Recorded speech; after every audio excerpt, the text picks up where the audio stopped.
A crystal chandelier glows above a long table filled with China's most powerful investors. And at the head of the room stands CEO Richard Halston, grinning like a man who thinks he owns the world. His finger jabs toward the young black waitress standing beside him, her tray trembling ever so slightly. $500,000, he shouts, voice echoing across the banquet hall. If you can say just one sentence in Chinese, laughter erupts. Cameras lift. Investors shift uncomfortably. The waitress, Amina, breathes in quietly, her eyes steady, her posture unbroken. Richard leans closer, mocking. Come on, sweetheart. Impress us. Amina looks at the investors, then at him. And in flawless Mandarin, she says 7 words that freeze every man in the room and wipe the smile off the CEO's face forever. The night hadn't begun with humiliation. In fact, for Amina, it began like every other shift, quiet, focused, invisible. She arrived at the Mandarin Crown Hotel 2 hours early, slipping through the employee entrance with her worn backpack and neatly tied braids. The staff elevator carried her upward, while executives in tailored suits barely noticed her presence. But Amina had grown used to being a shadow in places built for power. What no one knew, not the maitre d', not the head chef, not even the general manager, was that this invisible waitress had spent her childhood in 6 different countries. Her mother cleaned embassies, her father fixed generators in foreign schools, and Amina learned languages the way some children learned lullabies. By 19, she spoke 9 fluently. But tonight's event was different. Tonight, the hotel hosted the Sino-American Innovation Summit, featuring a guest list worth billions and an ego at the top worth more trouble than all of them combined. Richard Halston, CEO of Halston Dynamics, a man whose arrogance filled every room he entered. Amina had heard rumors about him, but she didn't know that before the night ended he would challenge her, mock her, and unknowingly step into a trap built not by spite, but by her brilliance. The stakes of the night were brutal. One signed agreement with the visiting Chinese delegation could grant Halston Dynamics a $3.2 billion merger or destroy the company if negotiations failed, and that was why Richard needed absolute dominance in the room. No surprises, no weaknesses. So when he noticed Amina quietly refilling glasses near the investors, he saw an opportunity to show off and a target to humiliate. Amina had never wanted attention, only peace. She'd slipped into the job at Halston's elite dining suite because it paid just enough to cover her brother Carlos's medical bills. Most nights, she moved like a whisper through the gold-lit room, unnoticed, unseen, exactly how the wealthy preferred their workers. Earlier that evening, before the chaos began, she'd helped an elderly Chinese guest who struggled to read the English-only menu. She'd gently translated each dish, describing flavors, spice levels, and regional origins with the precision of a scholar. The old man's eyes had softened with gratitude. "You speak with elegance," he'd said in Mandarin. She simply smiled. No one needed to know she spoke 9 languages. No one cared anyway. At the back of the kitchen, her phone buzzed. A message from Carlos's nurse. "He's stable tonight. Rest easy." A relief she carried like a fragile glass. But as she stepped back into the dining hall, she felt the air shift. Eyes turned, whispers rose, and at the center of the storm stood Richard Halston, smiling like a man who'd found his next victim. Richard had been irritated from the moment the delegation arrived. Their lead negotiator, Mr. Zhao, barely reacted to his rehearsed pitch. Their translators kept whispering among themselves. And worst of all, they seemed far more interested in the staff's efficiency than in Richard's theatrics. So when a minor complaint reached him, "One of your waitresses spoke to us directly without permission," he seized it instantly. Control, image, power. He marched toward the dining hall, determined to assert dominance in front of the delegation. He needed a demonstration of authority. something memorable, and Amina, quiet, dark-skinned, standing with a tray pressed to her chest, looked like the perfect prop for his lesson. He didn't know he'd chosen the worst possible target.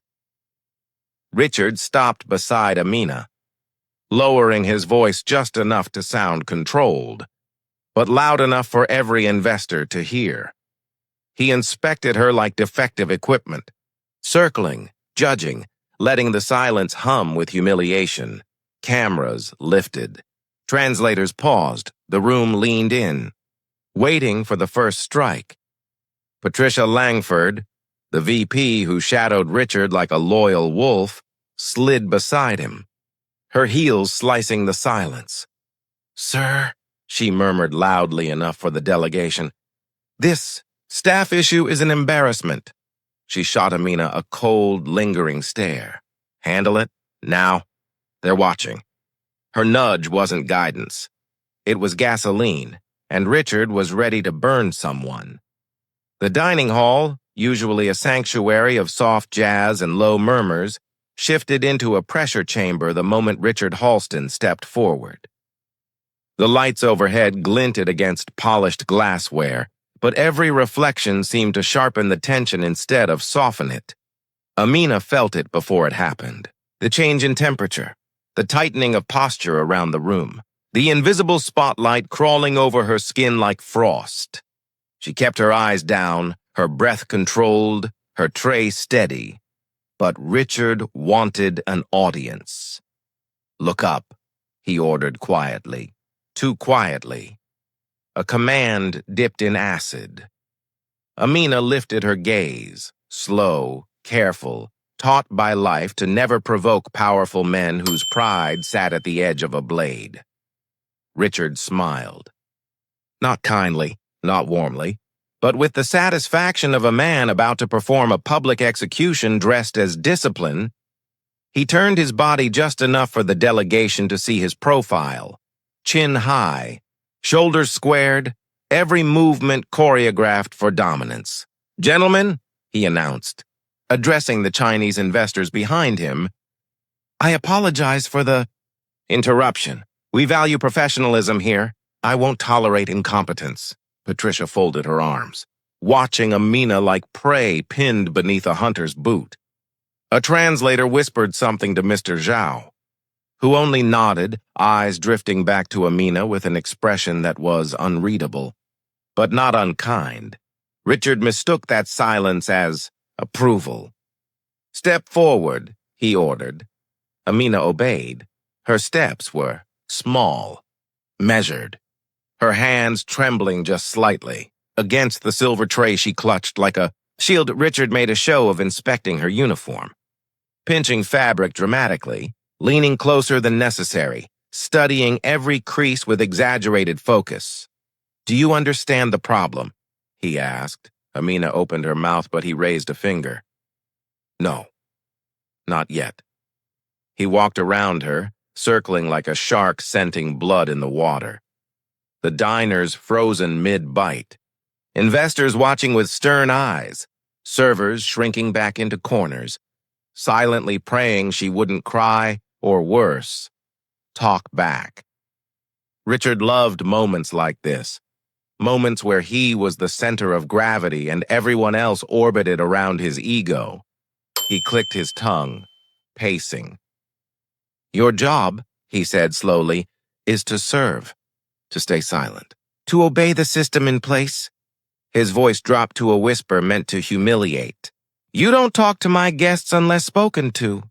Amina swallowed, her heart hammering like a trapped bird. Richard nodded toward the investors. "Earlier, you overstepped. Isn't that right?" She hesitated, not because she was confused, but because the answer, if spoken, could shift the earth beneath her feet. "I only assisted because," she began. Richard cut through her explanation like a blade. "Wrong." He smiled again. "You don't decide when to assist." Patricia stepped closer. "Just apologize," she hissed. "Make this easy." Amina inhaled, slow, steady, summoning the strength of generations who'd worked in silence and shadows. "I didn't mean disrespect," she said softly. Richard leaned in, bending just enough that only she could hear the venom in his words. "But you did disrespect me. You embarrassed me. And in my world, that has consequences." He straightened and spoke louder, his voice bouncing off crystal and marble. "Let's test something," he said, glancing at the delegation with theatrical flair. "I hear you tried speaking to these gentlemen in Mandarin." A ripple of laughter rolled through several nearby executives.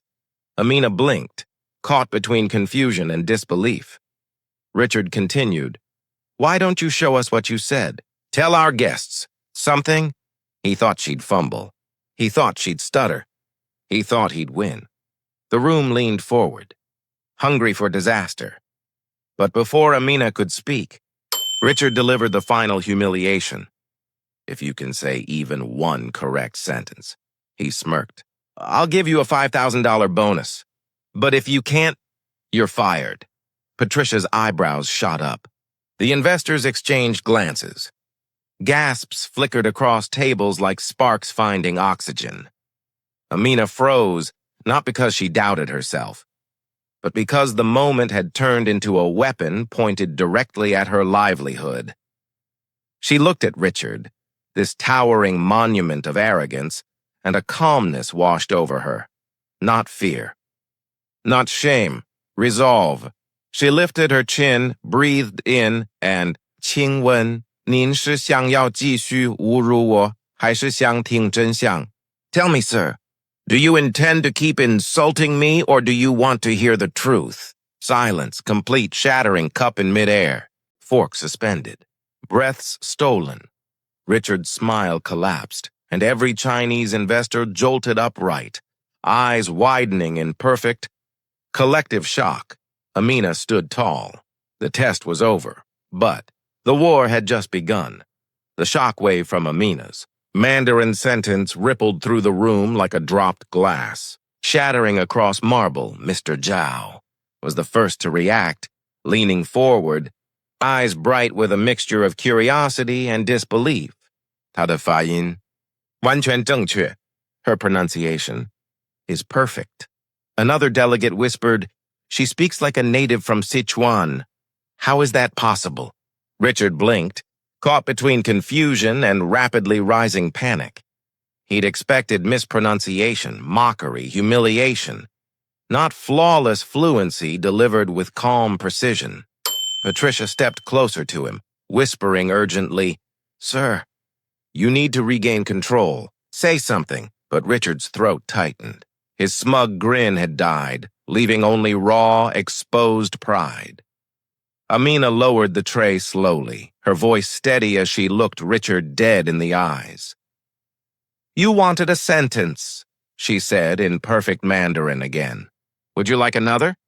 The delegation erupted, not with laughter, not with scandal, but with excitement. Mr. Zhao stood up fully, clapping once, sharply. 请继续. Please continue. Amina did, transitioning effortlessly into French, then Japanese, then Korean, each sentence delivered with the cadence of someone who had lived inside these languages, not merely studied them. Servers stared. Executives gaped. Guests lifted their phones, recording. Richard raised a trembling hand. "That's enough," he snapped, but no one listened.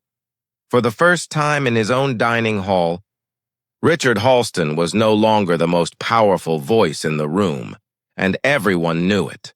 Richard's composure cracked, not in a dramatic explosion, but in a quiet, terrifying way that made the entire room tense. A single muscle in his jaw twitched, his eyes narrowed to slits, and the humiliation burning across his face twisted into something darker, more primitive, more dangerous. He took one step toward Amina, one slow, venom-filled step. "So that's it," he hissed under his breath. "You think a few parlor tricks make you special?" His voice rose, now loud enough for guests near the front to hear. "Speaking languages doesn't change what you are. A silence fell like a blade. Patricia inhaled sharply, recognizing the line he was crossing. "Sir," she tried to intervene, but he ignored her. He leaned closer to Amina, whispering with icy contempt, "People like you fetch trays. You don't impress CEOs. You don't negotiate billion-dollar deals. You don't sit at tables like these. You serve them." A gasp came from a nearby booth. Amina refused to look away, though her hands trembled. Her voice, when it came, was soft but steady. "Your guest didn't seem to mind my presence. Until you did." Richard's nostrils flared. Then, with no warning, he reached out and jerked the tray out of her hands. The metal clattering against the floor, sending glasses spinning and crashing into pieces. A waitress in the corner flinched. Someone whispered, "Oh my God." Amina instinctively bent to gather the shards, but Richard's foot stepped forward, blocking her hand. And then, in front of the investors, in front of his staff, in front of a room full of cameras, he kicked one of the broken glasses toward her, shards skittering past her fingers. "Clean it," he spat. "You're not here to show off. You're here to do what you're told." A sudden movement cut through the stillness. A man rose from a private booth in the back corner. Tall, dark suit, calm eyes hiding something far sharper. James Archer, 43, self-made tech millionaire. One of the only men in the room who didn't need Richard's approval or money. "Richard," James said, his voice steady but edged. "That's enough." Richard didn't turn. He didn't have to. His pride was bleeding, and the world was watching him unravel. "Stay out of this, James," he growled. "This doesn't concern you." "Oh, but it does." James walked forward, slow, deliberate. "I won't stand there while you publicly degrade someone who's done nothing wrong." Richard finally faced him, seething. "Since when do you defend staff?" James stopped between Richard and Amina, a living barrier. "Since I watched a CEO with more ego than sense bully a woman half his size because she embarrassed him with her intelligence." The dining hall froze. Somebody's phone continued recording.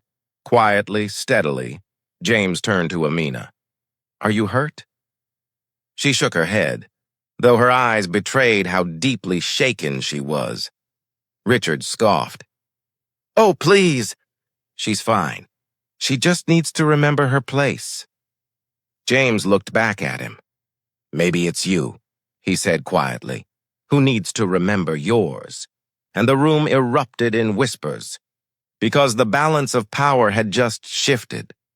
The commotion had already drawn staff from the back rooms, but when Maria Halston stepped out of the executive elevator, the entire dining hall seemed to inhale. Tall, elegant, diamond earrings flashing like warning lights. Richard's wife, and the woman who actually controlled the Halston PR empire. Her eyes swept the room once, saw the broken glass, saw the terrified waitress, saw James Archer standing protectively in front of her, and finally saw her husband's red, furious face. Richard. Just his name, but the tone sliced like surgical steel. Richard stiffened. He knew that voice. Patricia hurried toward Maria, panic flickering beneath her polished exterior. "Mrs. Halston, it's a misunderstanding." Maria raised a single hand. Patricia fell silent immediately. She approached Amina first. "Are you all right?" Her voice was calm, controlled, but her eyes, sharp and assessing, missed nothing. Amina nodded weakly. Maria crouched, picked up one of the fallen glass shards, and studied it. Then looked at Richard. "You kicked this?" Her tone was ice wrapped in silk. Richard swallowed. It's not what it looks like. It looks like you humiliated an employee in front of international partners." Her gaze hardened. "It looks like our company's CEO just caused a liability nightmare." Someone near the bar whispered, "It's live streaming," and suddenly, everyone heard the soft hum of a phone on a tripod. One of the younger influencers from the delegation had begun recording minutes ago, and the live stream had already hit 22,000 viewers. Maria's eyes flicked to the screen. Richard paled. "Turn that off," he barked. James stepped forward before Maria could answer. "No," he said firmly. "Leave it on." "People deserve to see this." Richard spun toward him. "You're enjoying this, aren't you? Think this makes you look noble?" "I'm not doing this to look noble," James replied quietly. "I'm doing it because you're out of control." Maria straightened, folding her arms, a gesture that meant catastrophe for whoever stood on the wrong side of her. "Richard," she said softly, "you have one chance to fix this." The entire room froze. "You will apologize," she continued, "to Miss Amina, to the investors, and to the staff." Richard's face twisted. Humiliation, pride, fury warring beneath his skin. "And if I don't," he hissed. Maria didn't blink. "Then you will step down as CEO tonight." The room erupted, gasps, whispers, phones lifting, because the real battle had just begun. The live stream chat exploded, hundreds of comments flooding in every second. "Fire him! Protect the waitress! CEO abusing staff, unbelievable! Girl speaks Mandarin better than me!" Maria's jaw tightened. The world had entered the room, and there was no turning it off. Richard snapped, "End that stream now!" But James stepped closer, his voice steady, unshakable. "Richard, every second you shout, every order you bark, you dig the hole deeper." He looked at Maria, then at the delegation, then at Amina. "There's only one way out of this," James said. You step back. "Let someone neutral handle the apology and the damage control." Richard's face contorted. "You want my spotlight?" James didn't flinch. "No," he said. "I want your abuse to stop right now." The room fell silent. A deeper shift was coming. The dining hall had transformed into something volatile. A courtroom, a battlefield. A stage where reputations rose and collapsed in real time. The live stream counter jumped again, 41,000, 56,000, 72,000 viewers. Amina could feel her heartbeat in her throat, but she stood still, rooted not in fear, but in the strange clarity that comes when life breaks open and reveals truth. Behind her, staff members began drifting forward. Dishwashers in damp aprons, waiters trembling but determined, hostesses clutching menus like shields. They weren't defying orders. They were being pulled into a force larger than hierarchy. Richard saw them approaching and exploded. "Back to work. All of you! This is not up for debate." But no one moved. A busboy swallowed hard, then whispered loud enough for the microphones to catch. "Sir, we just want to make sure she's safe." Their voices, always background noise to Richard, now echoed like thunder.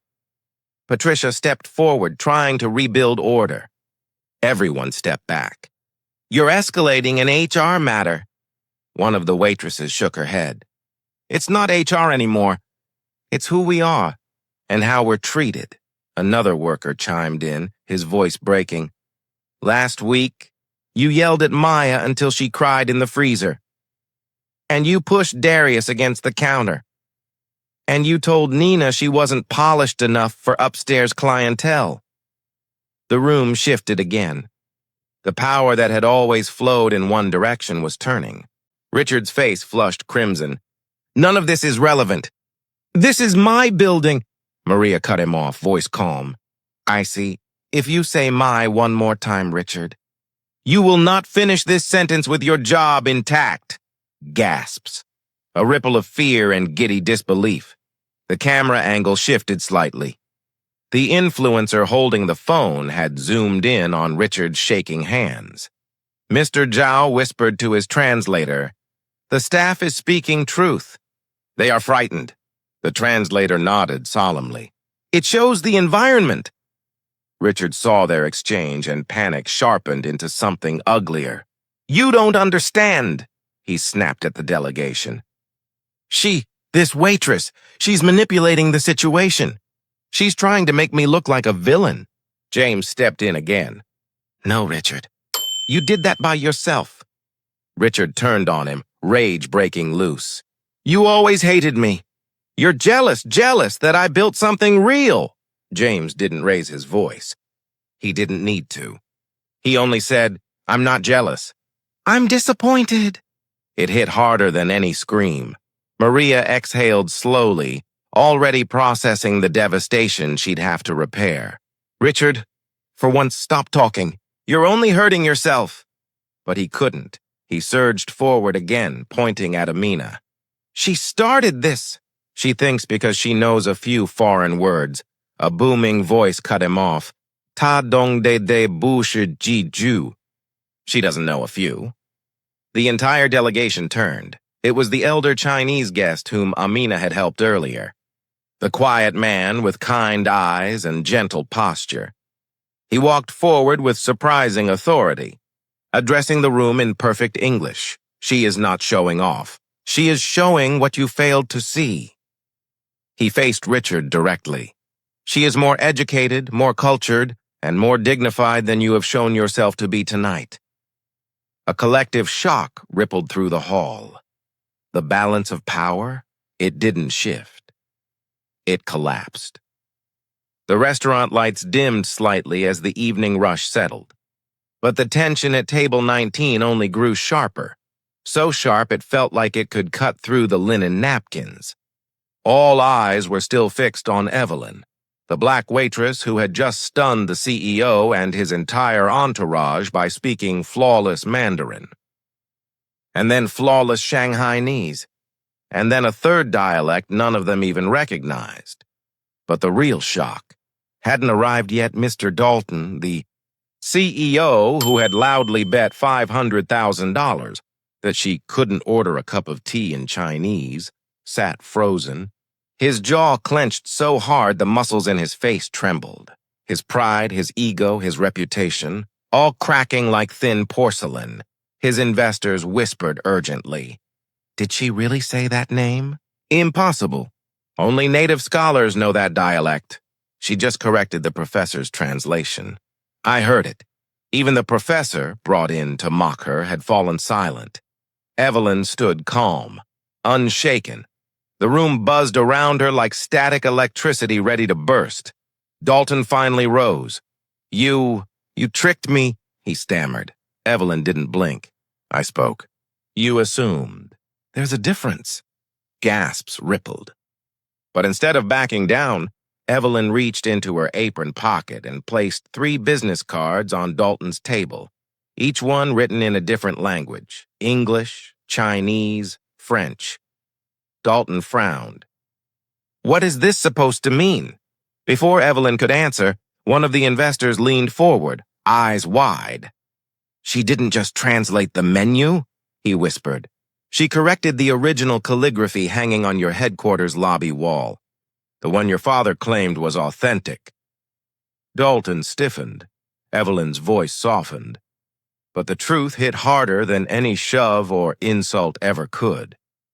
That antique scroll you brag about? She took a breath. It's a tourist replica. I recognized the signature immediately. A thunderclap of silence hit the room. Dalton went pale.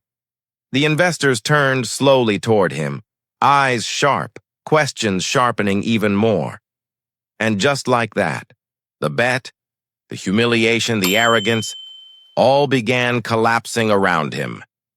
Because the next revelation would destroy far more than his pride.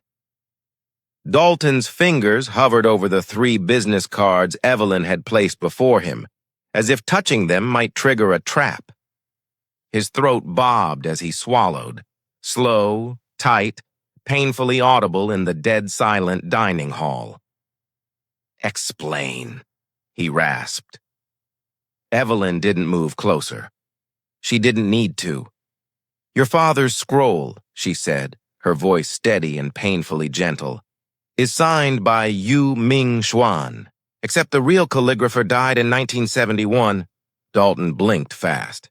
That's impossible, Evelyn continued, her words slicing through the air with surgical precision. The ink pattern on your scroll uses a synthetic formula invented in 1998. And the red seal? It was machine-stamped. You can see the uniform pressure marks. A stunned murmur tore through the investors. One of them, the oldest, Mr. Liang, leaned back, exhaling sharply. "She's right," he said in Mandarin. "I have authenticated Mingxuan artworks for 30 years, and that signature is the most common tourist forgery in Shanghai." Dalton's facade cracked. Patricia, his VP, whispered urgently, "Sir, say something. Deny it. Deflect." But Dalton's eyes had already gone glassy. "It was my father's pride," he muttered. "The centerpiece of our lobby. The story he told the board for 20 years. Evelyn didn't twist the knife. She simply laid out the truth. "It isn't your fault it's a replica. But it is your fault that you never once questioned your assumptions. Just like you never questioned your assumptions about me." A hush swept the room.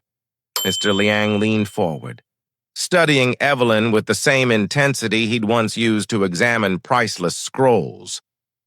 "You recognized the forgery instantly," he said. "How?" Evelyn took a quiet breath. "My mother cleaned houses for Chinese professors. While watching me, they taught me calligraphy, brush theory, seal verification, and how to hear a painting's story. No arrogance, no boast. Just a fact." Dalton's face twisted. Humiliation, disbelief, and something jagged and personal. "You're just a waitress," he snapped, but his voice cracked on the last word. Evelyn held his gaze. "I'm a waitress because it pays for my brother's tuition," she said, "not because it defines my worth." The words hit harder than anything she'd spoken yet. An investor whispered, "She's more qualified than your entire cultural team." Another murmured, "We misjudged her." Dalton's fists clenched. The room's gravity shifted. For a decade, Dalton had been the sun, everything orbiting him. But tonight, the universe had started revolving around the truth and the woman who dared to speak it. The avalanche had begun, and the next collapse would be catastrophic. Dalton stood rigid, fingers gripping the edge of the table as if it were the only thing keeping him upright. His empire, built on bravado, curated myths, and inherited prestige, was cracking in real time, and Evelyn, the woman he had dismissed as background noise, was now the most formidable presence in the room. But the collapse wasn't finished, not even close. Mr. Liang cleared his throat, the kind of subtle sound that usually preceded monumental announcements. "In boardrooms and private auctions, there is something else," he said, his eyes fixed not on Dalton, but on Evelyn. "Something you might all find important." Dalton straightened, panic flickering behind his pupils. "What are you talking about?" But Liang ignored him. He reached into his briefcase and pulled out a folder, old, cream-colored, edges worn from careful handling. He placed it gently on the table and opened it. Inside were photos, documents, seals that shimmered under the light. Evelyn's breath hitched, but she remained still. Richard. Dalton's investors crowded behind Liang, craning their necks for a closer look. Even the servers and cooks had drifted to the edges of the dining room, drawn toward the unfolding truth like moths to a flame. Liang tapped one of the papers. "This," he said, "is the original authentication request we received 12 years ago for your father's scroll." Dalton's jaw flexed. "I know. He told me he worked with your institute." "Yes." Liang nodded. "He did." Then his eyes sharpened. "But the request was denied." The room froze. "Denied?"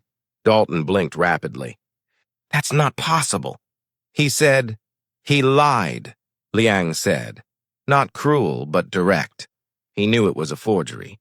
"Our institute rejected it immediately. He never told your board, your staff, or you." Dalton staggered back a step as if struck. His father, the man he'd tried to emulate his whole life, the man whose approval he'd chased like a ghost, had built Dalton's cultural legacy on a lie. But the blow wasn't finished. Liang turned one page. Now, Miss Evelyn, his voice softened. Do you know why I looked at you so closely tonight? A hush shivered through the hall. Evelyn shook her head slowly. Liang lifted a photograph, an old snapshot of a calligraphy class at a university in Beijing.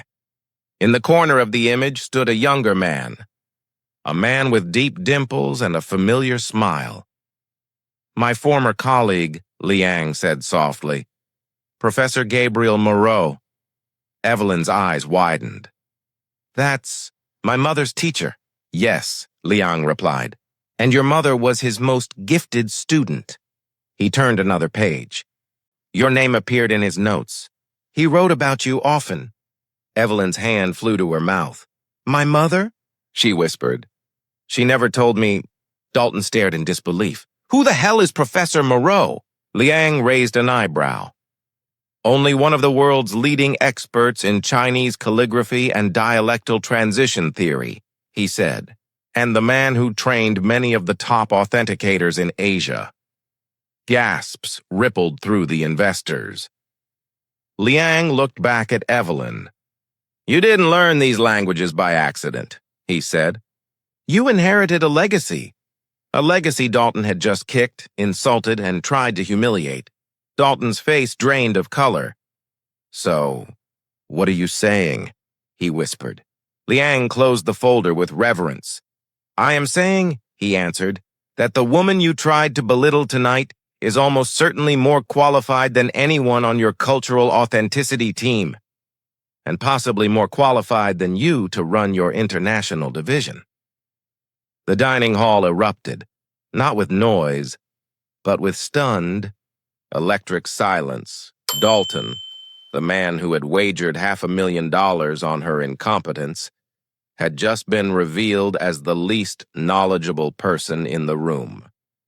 Evelyn's world expanded.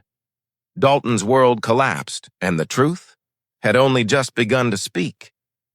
The jet sliced through the night sky, but inside the cabin, the atmosphere felt strangely heavier, like everyone was breathing the same thick cloud of disbelief.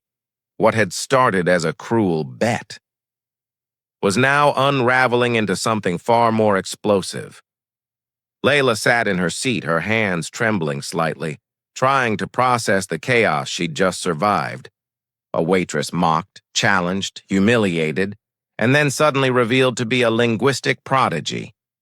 Across the aisle, CEO Harrison Blackwell still hadn't recovered from the sting of public exposure. His face twitched every time a passenger glanced his way. The humiliation was oxygen now, unavoidable, inescapable. A flight attendant approached Layla carefully. Ma'am, are you all right? Layla nodded gently. But her voice was steady, far steadier than anyone expected. I'm fine, she said. But he shouldn't do this to anyone. Not anymore. A few passengers applauded quietly. A ripple of silent approval passing through the rows like a rising current. But the drama wasn't over.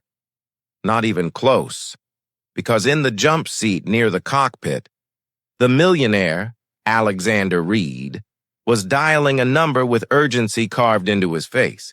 He wasn't just a wealthy traveler. He was the chairman of Global Sky Aviation Council. And tonight, he had seen enough. Update legal, he said into the phone, his voice low. This isn't an incident. It's a case study. He listened, then nodded. Yes, prepare a statement. When we land.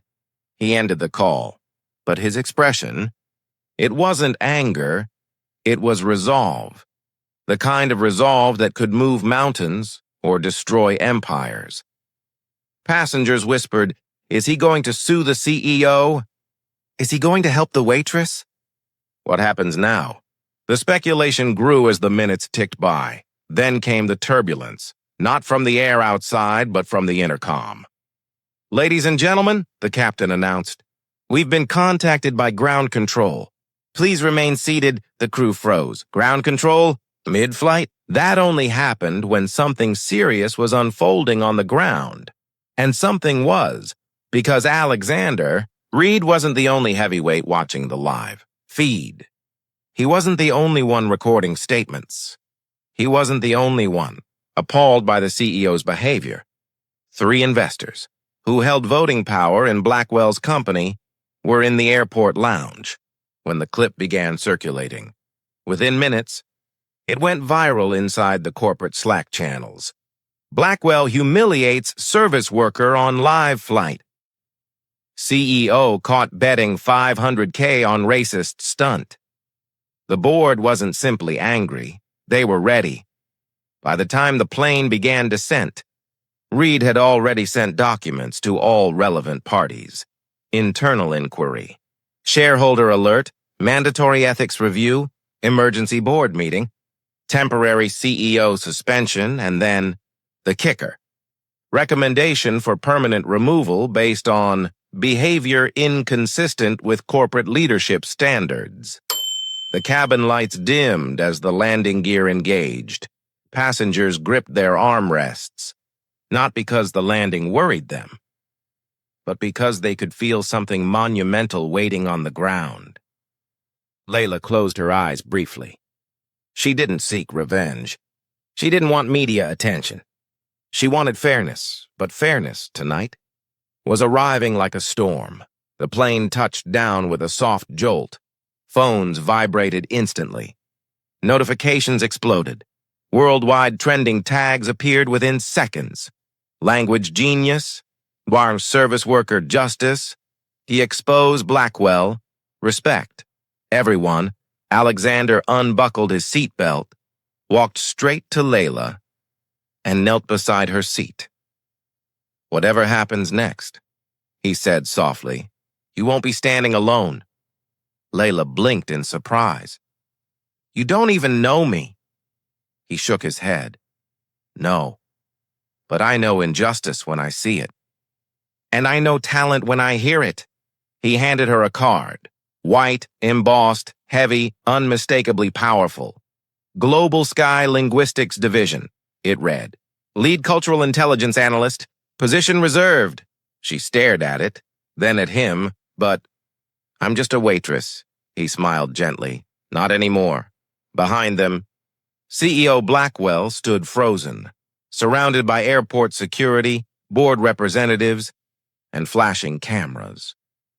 His downfall had begun the moment he made the bet. His destruction was sealed the moment she spoke Chinese. And his replacement was walking off that plane with more dignity than he ever possessed.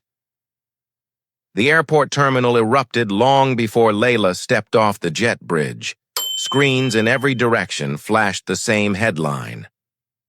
The same freeze frame. The same story unfolding like a wildfire fed by oxygen and outrage. CEO bullies Black waitress. Humiliated when she speaks fluent Chinese. Bet $500K, lost everything. Who is Layla Moreau?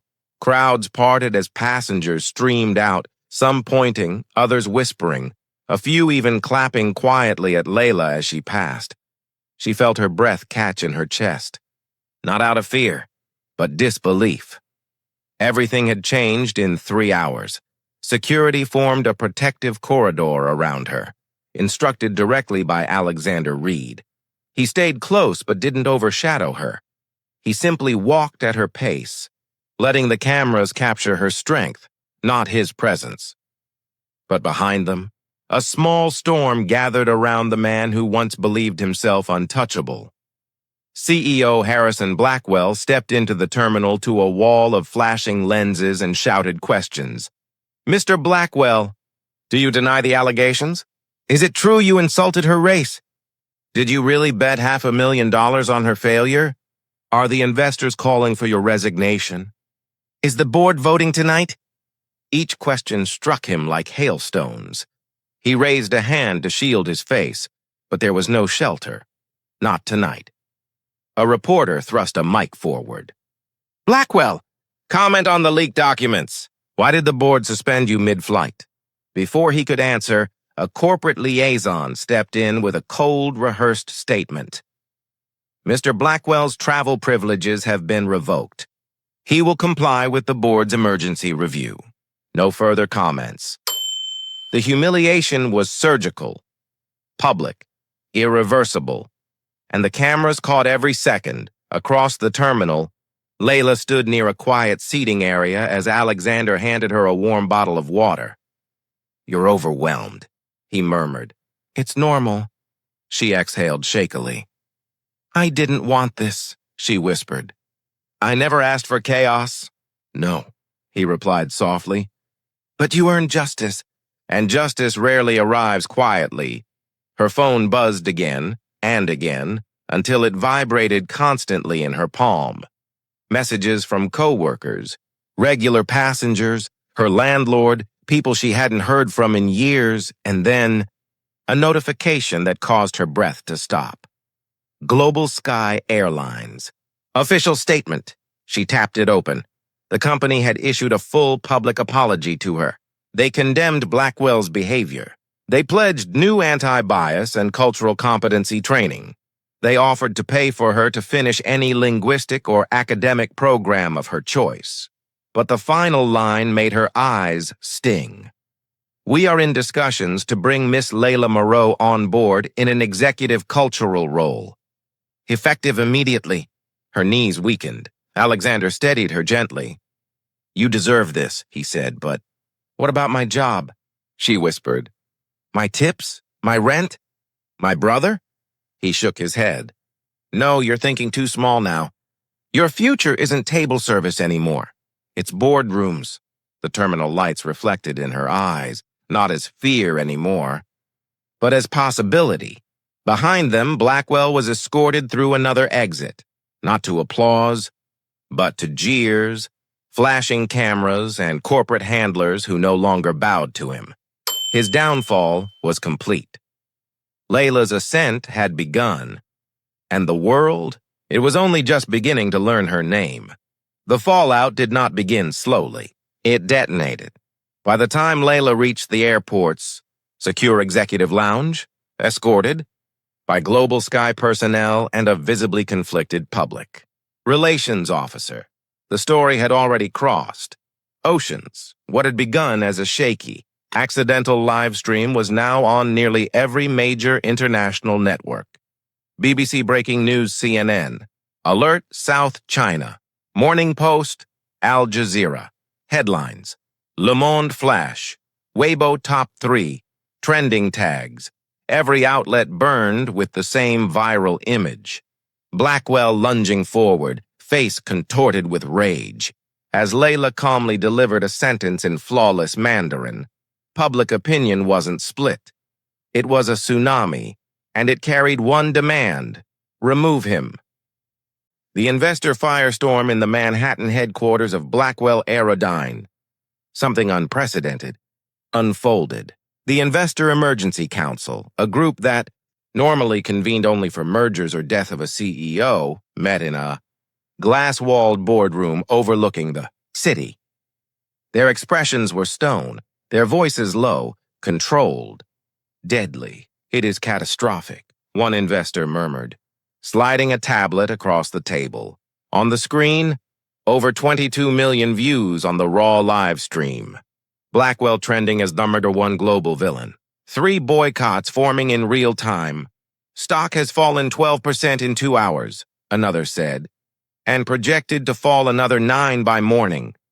A third tapped nervously at the table. "The board must act. Tonight." All eyes turned toward the man at the far end of the conference table. Alexander Reed's legal representative. Sent ahead of him, he spoke without raising his voice. "Mr. Reed will not negotiate. The CEO's actions were violent, discriminatory, and public. Removal is non-optional." A hush. Then the chairman exhaled. "Prepare the vote." Blackwell's collapse begins. Across the airport, Blackwell sat in a private security room, head in his hands, a security badge clipped loosely to his shirt. His breathing was shallow, uneven.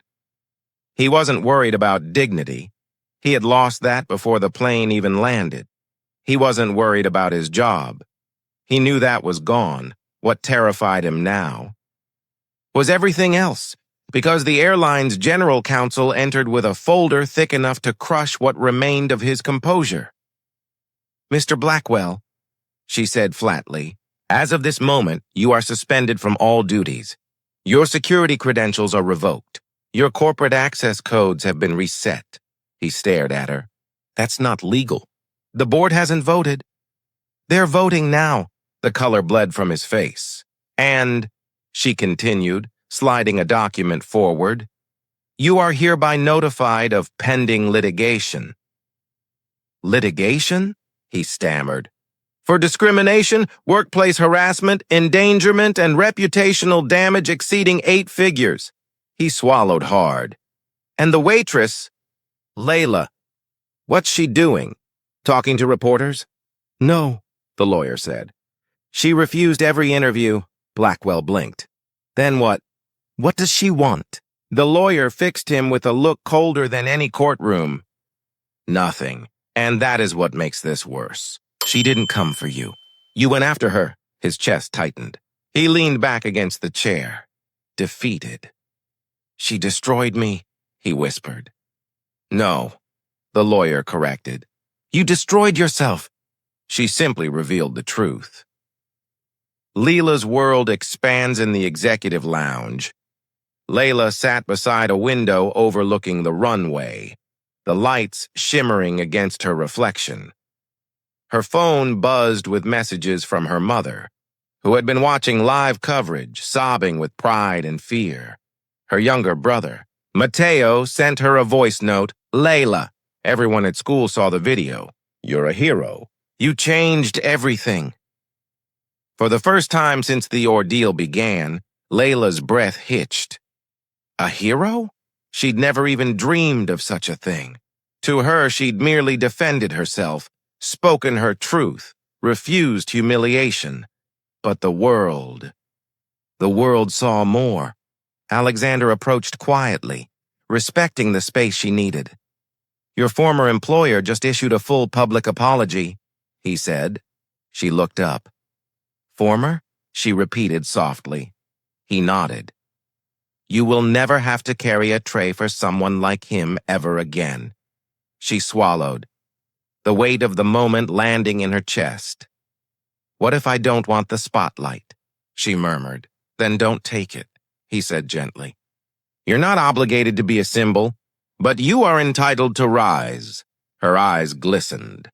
"And if I fall," he smiled softly, "then you will fall forward, into better hands, into better futures, into rooms that deserve you."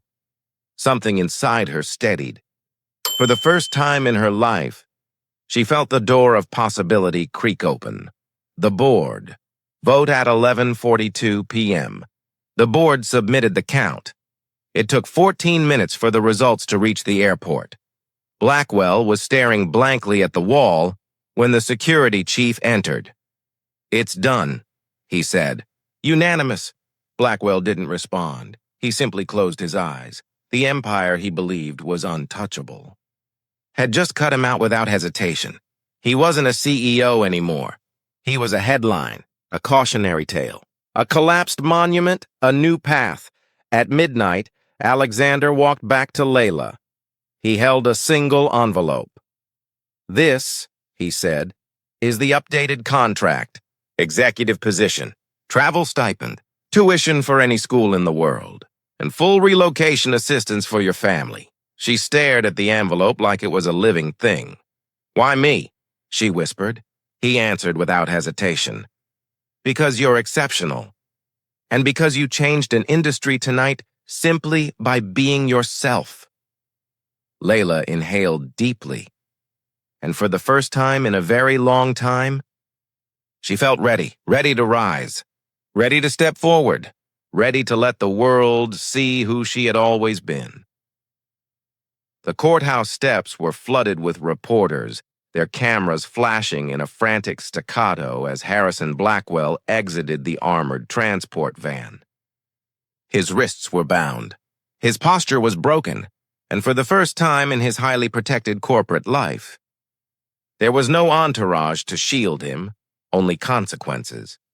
A crowd had gathered, some chanting for justice, others murmuring in disbelief at the meteoric downfall of a man once regarded as aviation royalty. Blackwell kept his head down, but the world watched every step. He had spent weeks denying, negotiating, bargaining, pleading, but no statement, no PR spin, no legal gymnastics could erase what millions witnessed. The court doors opened behind him, and Layla emerged, not in a waitress uniform, not in airline attire, not in fear, but in a simple, elegant navy dress, her posture calm, her presence steady, her dignity intact.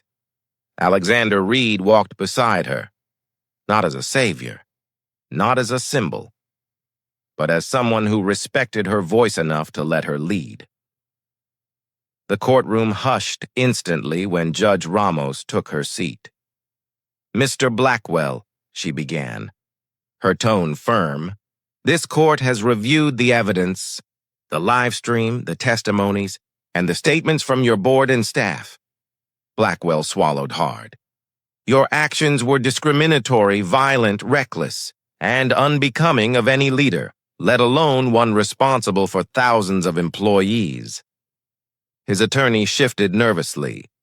Judge Ramos continued, "You did not simply insult a worker. You weaponized your power against someone who had none, and you did it in front of the world." The courtroom's oxygen tightened. Blackwell's eyes darted across the room until they found Layla. She did not look away. He flinched. The judge delivered the verdict. For aggravated assault, violation of workplace safety statutes, harassment, and public endangerment, this court sentences you to 4 years in state custody, followed by 2 years probation. Gasps rippled. The gavel struck once. It was done. Blackwell lowered his head, defeated, not by Layla, not by the board, not by the investors, but by his own actions. Security escorted him away. The cameras outside exploded with questions. "Layla, do you forgive him? Layla, how do you feel? What happens next? Are you joining Global Sky's leadership team permanently?" She paused on the courthouse steps. Not to speak, but to breathe, a deep, grounding breath. Then she answered with quiet power. "I don't need revenge. I only needed the truth. And the truth is enough." The crowd fell silent. Her voice was steady. Her heart finally unburdened. Alexander stepped behind her, hand extended not to guide her, but to support her if she needed it. She didn't. She walked forward on her own. 1 year later, the brand new Global Sky Cultural Intelligence Center now stood in a renovated glass building overlooking the city. Children ran through the language lab hallways, laughing as holographic translators flashed above them. Staff members, linguists, psychologists, cultural trainers moved with purpose. And at the entrance, beside the Global Sky emblem, a new plaque read, "Founded in honor of Layla Moreau, because respect has no language barriers." Inside, Layla stood in front of a classroom, guiding a group of international employees through real-time cultural translation exercises, her voice softer than the chaos around her, yet still commanding. She paused and looked around the room, at the global team, the bright faces, the quiet breakthroughs happening every few minutes. A year ago, she was taking orders she didn't deserve. Now she was teaching lessons she had earned the right to lead. After class, Mateo, now taller, proud, smiling, ran toward her. "Layla, you won't believe it! The council approved my scholarship!" She hugged him, tears rising. "You deserve it," she whispered. "I'm proud of you." "And I'm proud of you," he replied. "Everyone in school knows your story," she smiled. Not the smile of someone overwhelmed, but the smile of someone who had finally stepped into the life she deserved. As she walked outside, the city lights reflected in her eyes. She found Alexander waiting at the curb, leaning casually against his car. "You're late," he teased. She rolled her eyes. "You're early." He handed her a coffee. her favorite order. Big news, he said. The board wants you to lead next year's Global Diversity Summit. She blinked. Me? Why? Because you're the person who rewrote the policy book, he said simply. You didn't just expose injustice. You transformed an entire industry without yelling, without rage, without breaking down. She lowered her gaze. It still scares me sometimes. It should, he said. Greatness always does. She exhaled a soft laugh. Do you ever stop saying dramatic things? Not when they're true. They walked toward the riverfront overlook. She stared at the water, steady, calm, moving forward. Just like her. Alexander, she said quietly. Do you think people still remember the flight? He nodded. Oh, they remember, he said. But not because of the scandal. He turned to her. They remember it because a woman who was underestimated changed the direction of thousands of lives by speaking one sentence in a language nobody expected. She looked away. Shy for the first time in a while, he continued. And because she reminded the world that respect is not optional. A breeze lifted her hair. Her heart felt full. She whispered, maybe this was all meant to happen. Maybe, he answered. Or maybe you made it happen. As the camera pulls back, city lights glowing behind them, narration drops to a deep, warm tone.